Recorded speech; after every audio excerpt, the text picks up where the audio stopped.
Барлықтарыңызға қайырлы күн, сіздермен бірге Гүлназ. Бүгін сіздерге жұп-жұмсақ әрі көтеріліп, дәмі ерекше болатын құймақтың рецептісімен бөлісемін. Ол үшін бізге жұмыртқа, қант, ұн, сүт және де қопсытқыш керек болады. Алдымен жұмыртқамызды жарып, үстіне қантымызды салып, жақсылап венчиктің көмегімен араластыратын боламыз. Барлығын осылай етіп, толықтай қантымыз ерігенше араластыру қажет. Енді ұнымыздың үстіне қопсытқышымызды салып, барлығын жақсылап бір араластырып алатын боламыз. Жұмыртқамыздың үстіне жылы айранымызды құямыз. Міндетті түрде жылы болу керек. Сонда сіздердің құймақтарыңыз күшті көтерілетін болады.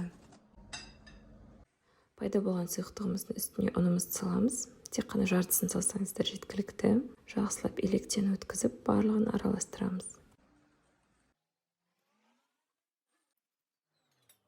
Енді үстіне қалған ұнымызды салып, барлығын біркелкі етеміз.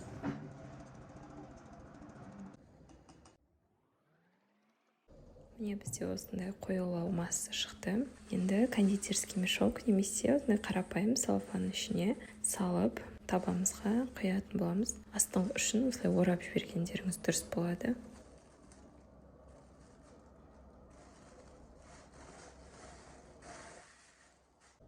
Осының ішіне массамыздың барлығын толықтай құйып аламыз.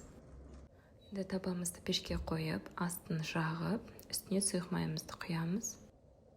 Майымыз қызғаннан кейін қамырымызды құйып бастаймыз. Мына салфанымыздың ораған жерін кішкентай ғана қайшымен қиып, осылай барлығын бірдей формада етіп құйып шығамыз.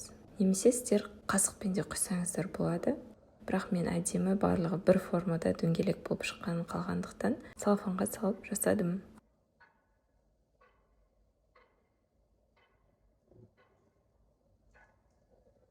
Осылай құймақтарым жайлап көтеріліп бастаған кезде қақпағын жауып қоямыз. Орташа отта пісіретін боламыз.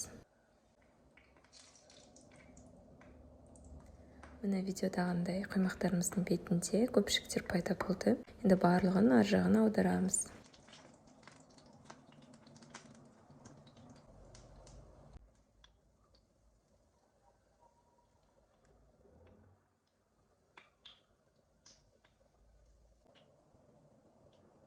Егер сіздерге менің видеом ұнап жатса, лайк басып, каналға тіркеліп, өз пікірлеріңізбен төменге бөлісе отырыңыздар.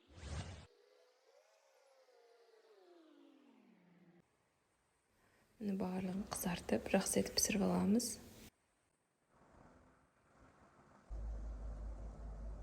Менде барлығы осындай орташа формада 22 данасы шықты. Барлығын пісіріп алдым. Мен осылай қант ұнтағымен әсемдедім. Сіздер қалағаныңызша тосаптармен, немесе жеміс-жидектермен де әсемдесеңіз, өте әдемі көрінеді. Міне ортасы бәрі піскен, жұп-жұмсақ болып шығады. Дәмі енді сөзсіз керемет. Мен рецептімен міндетті түрде жасап көріңіздер. Барлықтарыңызға ас болсын.